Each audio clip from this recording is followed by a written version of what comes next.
Sabe aquele meme, estou cansada de viver momentos históricos? É exatamente assim que eu imagino a vida da Jane Austen.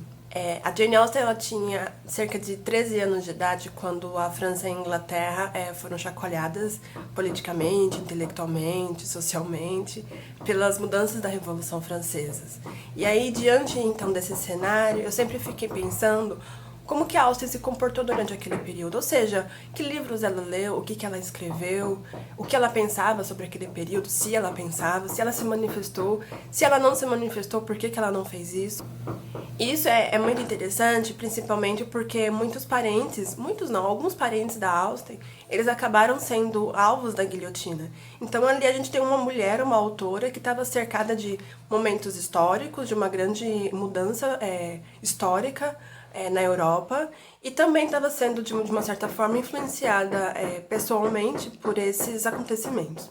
Apesar disso, o que a gente sabe é que a Jane Austen ela não menciona explicitamente a Revolução Francesa em nenhum dos seus livros.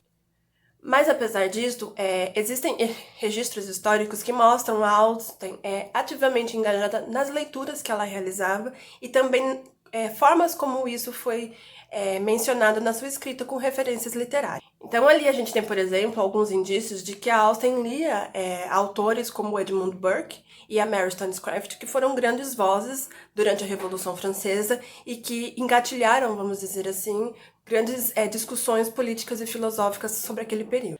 Apesar desses indícios, um grande desafio quando a gente estuda a Austen é demonstrar que ela estava assim, interessada e engajada sobre esses acontecimentos, porque durante muito tempo a Austen ela foi vista como uma autora que estava escrevendo sobre romances triviais, romances água com açúcar, romances bobinhos. Essa visão sobre a autora, então, acabou diminuindo ou ofuscando o valor crítico da obra dela, intelectual e crítica, reduzindo, então, a obra dela apenas como romances, quando a gente tem indícios de que eles eram, tinham, assim, sim, ali críticas implícitas sobre o período em que ela viveu.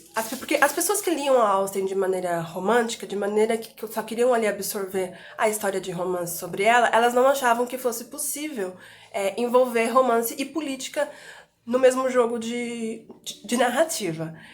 Só que a Sandok observa, então, que se esse fosse o caso, se isso fosse verdade, a Austen, então, ela seria como uma pessoa que estaria alheia ao período da época que ela viveu. Então, a gente imagina ali tudo acontecendo, Revolução Francesa, gente sendo morta na guilhotina, parente dela sendo morto, um monte de coisa acontecendo, e a gente tem, então, essa mulher que ela, se só escrevesse sobre romance, então ela estaria ali quietinha, alheia, querendo só escrever as histórias de amor dela sem se envolver politicamente com isso. E isso acaba como sendo uma grande provocação para que a gente então revisite a época da Austen e revisite como que ela se formou como autora e como ela se formou como leitora. Um grande marco, eu diria, na vida da Austen, um dos grandes marcos na vida da Austen, é a composição da família dela. Então, a Austen, ela era irmã de mais 7 irmãos. A gente tem, por exemplo, o James, o George, o Charles, o Francis, o Harry, o Edward e, por último, a única mulher entre os irmãos, a Cassandra. Austen era filha de um reverendo, um grande nome ali pro condado onde ela morava, o George Steventon, e ela era ali relativamente bem de vida. Ela não era uma pessoa super pobre, mas ela também não era uma pessoa super rica. E na verdade esse assunto ele é bem complexo e discutido na comunidade da Austen, mas a gente não tem ali uma mulher que ela passava necessidades em sentido financeiro. Mas o que a gente tem é uma grande expressão de como o sistema funcionava naquela época. Por exemplo, todos os irmãos homens da Austen, eles se deram bem na vida pública. Então, alguns deles trabalharam nas forças navais, alguns deles participaram das guerras napoleônicas, alguns foram banqueiros, um deles seguiu os passos do pai. Então, eles sempre tiveram uma profissão e algum tipo de renda que eles pudessem sobreviver na vida. A Austen e a Cassandra, por outro lado, elas não tinham essa oportunidade de perseguirem uma carreira profissional. Pra gente ter uma ideia, enquanto um dos irmãos da Austen, ele tinha uma renda que variava ali de 14, 15 mil libras por ano, a Austen, ela recebia do pai dela 20 libras por ano para que ela pudesse gastar como ela quisesse. Diante disso, então, já era pra mim muito difícil, enquanto eu tava ali fazendo a minha pesquisa, considerar que a Austen não ficou brava. Sabe, eu lendo aquilo, esses relatos, esses registros, eu já ficava brava, eu já ficava nervosa, porque como assim os irmãos vão bem financeiramente e as irmãs têm que depender do pai ou passar necessidade, passar um desejo, sabe? Você quer comprar alguma coisa, você não pode, você tem que ficar dependendo do seu pai. E vale lembrar também que o pai dela logo morreu, né? Então eu sempre ficava imaginando como que eram esses desafios e como que ela lidava com isso. A partir desse cenário, então, que a gente tem Revolução Francesa acontecendo, a Austen não tinha uma profissão, ela estava enfrentando ali dificuldades financeiras, sociais na vida dela, como todas as outras, grande parte das outras mulheres daquela sociedade da época. Não era fácil ser mulher, nunca foi, eu acho. Mas, então, a partir disso, então, eu queria saber o que ela leu e como que foi a formação de leitora e de autora dela. E o que a gente tem é que a Jane Austen, ela era uma mulher muito ávida na leitura, ela lia muito. O pai da Austen, ele tinha uma biblioteca que continha mais de 500 títulos, livros, e a Austen, ela tinha acesso a esses livros à vontade. Ela podia ler o que ela quisesse, ela podia passear por ali. Além disso, ela também pegava emprestado livros com amigos, familiares. Então ela sempre tinha esse interesse pela leitura. Ainda de acordo com pesquisas de outros autores, eles ali comentam que, de acordo com as referências que a Austen faz, tanto nas cartas que ela escreveu, quanto nos livros que ela também escreveu, autores vão aparecendo ali, sendo mencionados, sendo feita alguma referência literária. Nomes como... Eu não sei pronunciar esses nomes, então eu peço perdão pela minha pronúncia, mas eu vou colocar aqui na tela para que vocês possam acompanhar, mas enfim. É o Chaucer, Locke, Rousseau, Johnson, Spencer, Godwin, Choderlos de Laclos e Mary Wollstonecraft. Que, como eu mencionei, a Mary Wollstonecraft era uma das grandes vozes daquele período. Eu pretendo fazer um vídeo falando sobre ela e o Edmund Burke, que foi uma das linhas que eu segui durante a minha pesquisa para poder analisar se a Austen estava ou não de acordo com as ideias que foram debatidas entre eles. Mas então a gente tem aqui o primeiro indício de que a Austen estava lendo de alguma forma, ou estava atenta às discussões que estavam sendo feitas por aqueles autores e pelas suas escritas, pelas suas correspondências, enfim, pela produção intelectual dessas pessoas. E vale lembrar que a Mary Wollstonecraft, eu acho isso muito legal, até hoje eu fico toda animada, porque quando eu descobri, eu não fiz a ligação imediata, né, mas eu acho legal a gente relembrar isso, que a Mary Wollstonecraft, ela é mãe da Mary Shelley, e a Mary Shelley escreveu Frankenstein.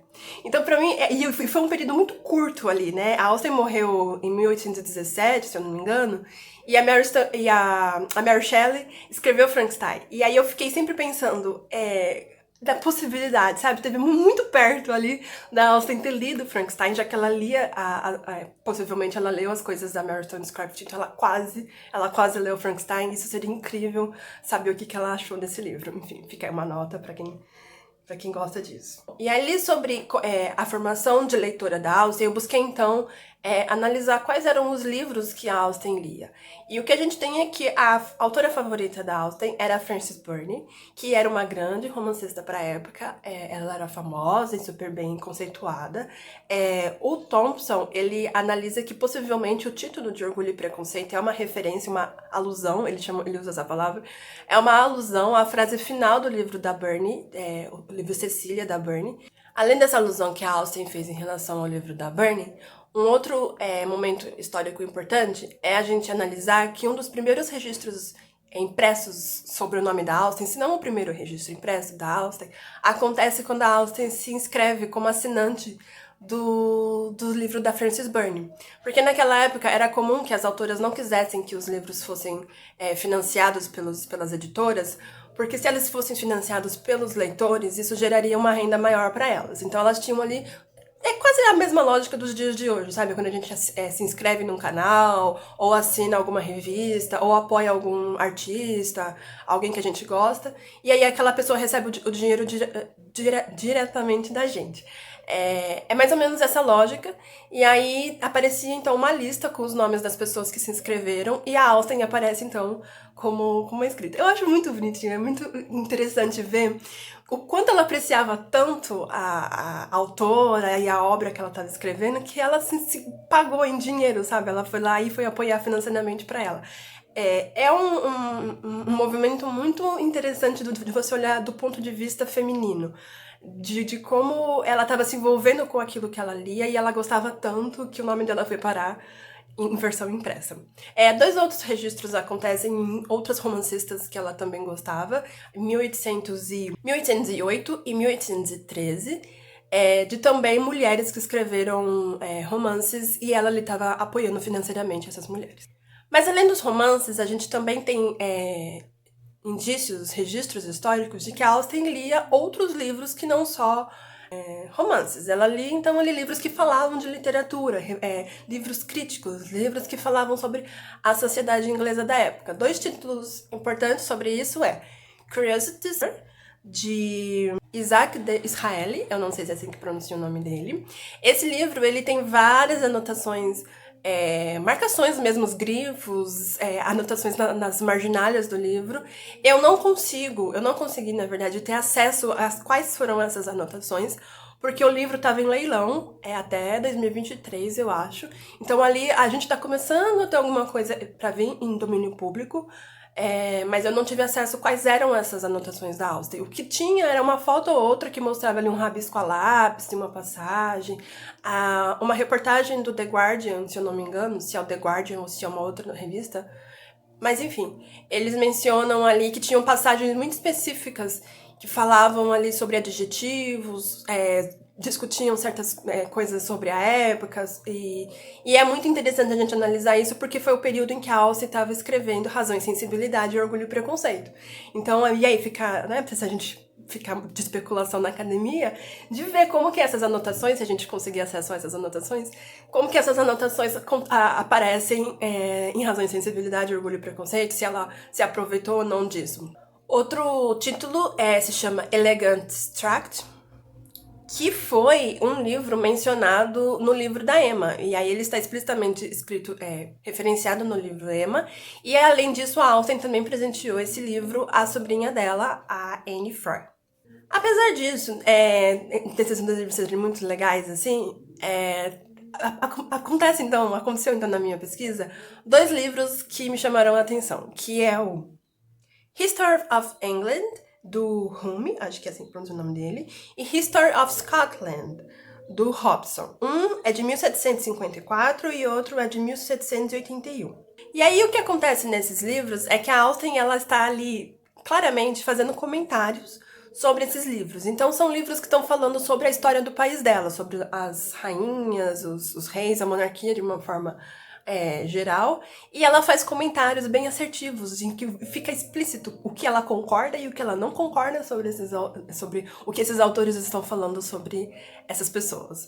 Numa dessas passagens, o Robertson, ele faz elogios a Mary, a rainha da Escócia. A Austen concorda com os elogios dele em relação a Mary, porém, ela discorda dos elogios do Hume a Elizabeth I. E aí ela diz o seguinte, uma mentira. Uma completa mentira, do início ao fim. Esse livro, eu consegui ver as anotações mais extensas sobre ele, e assim, pra mim, eu tive a percepção de uma mulher. Eu não olhei ali a autora Jane Austen, mas eu olhei ali a mulher Jane Austen, um pouquinho do vislumbre que a gente consegue ter sobre como ela se comportava diante daquilo que estava na mão dela, e que ela lia e que ela concordava, ou que ela não concordava.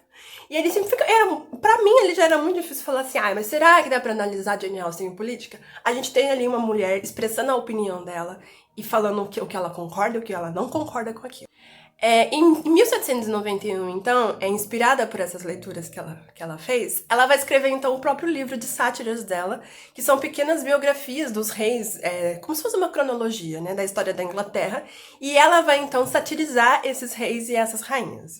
As ilustrações são feitas pela Cassandra, a irmã da Austen, e é muito interessante a gente analisar a forma como a Cassandra desenha a Mary e a Elizabeth I. Porque enquanto a Mary, ela tem ali uma visão, como parece que um véu sobre a cabeça dela, como uma pose mais angelical, mais boa moça, a Elizabeth I, ela já tem ali a feição mais sisuda, mais má, mais malévola. E ali, pra mim, isso já é um indício de que elas estão ali se posicionando, querendo ou não, mais do que tudo que já aconteceu até aqui, elas estão ali escrevendo o que elas acham desses acontecimentos históricos daquela época.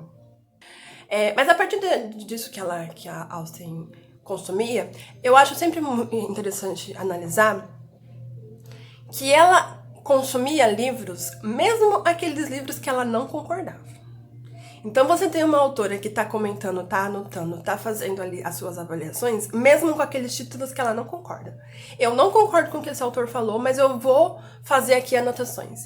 E aí, a minha hipótese, o meu comentário crítico sobre isso, é de que a Austen, ela está ali fazendo anotações sobre aquilo que ela não concorda, para posteriormente desenvolver essas críticas nos seus livros, mas de maneira uma outra maneira, uma maneira mais implícita, uma maneira que as pessoas ainda se recusam até os dias de hoje a perceber que está sendo feito nos livros dela. No próximo vídeo, então, eu pretendo mostrar como a crítica da Austen era diferente, como que ela manifestou a escrita dela, mesmo quando ela falava de amor, ela estava construindo ali uma crítica. A gente tem o discurso do Darcy, por exemplo, no Orgulho e Preconceito, que é muito legal de analisar, e eu pretendo fazer isso no próximo vídeo, mostrando ali como que ela fez esse discurso e como que ela estava, então, implicitamente fazendo uma crítica em relação àquilo que estava acontecendo na época dela, as mudanças sociais, políticas e econômicas. E é isso. Até mais e obrigada por assistir.